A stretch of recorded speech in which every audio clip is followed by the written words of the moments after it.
कोटि कोटि प्रणाम। महाराज जी, मैं भारतीय सेना में कार्यरत हूँ और श्री जी का प्रतिदिन नाम जप भी करता हूँ। महाराज जी, मेरा प्रश्न सिर्फ मेरा ही नहीं बल्कि देश के सभी जवानों का है।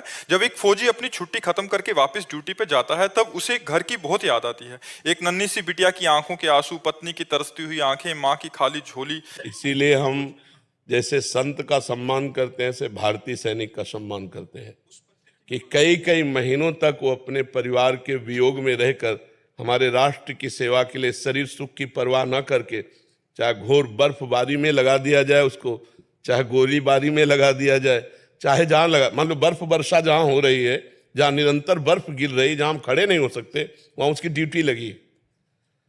और अपने प्रियजनों का वियोग सबसे ज्यादा कठिन होता है, क्योंकि वो हम लोगों ने देखा है।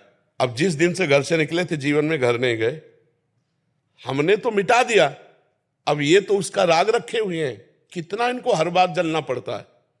मान लो हमने तो एक निपटा दिया कि हम भगवान के मार्ग के पथिक, हमें मिलना ही नहीं, अब क्या हो रहा हमें मतलब नहीं, लेकिन इनको तो मतलब है ना। और राष्ट्र के लिए ये अपने जीवन को पता नहीं दोबारा में आके बच्ची को गली लगा पाएंगे कि नहीं, कोई भरोसा है। अब कहाँ ड्यूटी लगा दी जाए और कहाँ से गोली आ जाए। तो इसीलिए हम राष्ट्र के सैनिकों से प्रार्थना करते हैं कि आप अगर बिना भजन किए भी शरीर छोड़ोगे तो आपको जो बड़े बड़े यज्ञों का फल होता है स्वर्ग की प्राप्ति, वो स्वर्ग की प्राप्ति होगी। और अगर आप राधा राधा कहते हुए शरीर छोड़ोगे तो भगवत प्राप्ति होगी, जो बड़े बड़े योगी तपस्या करके प्राप्त करते हैं। बस आप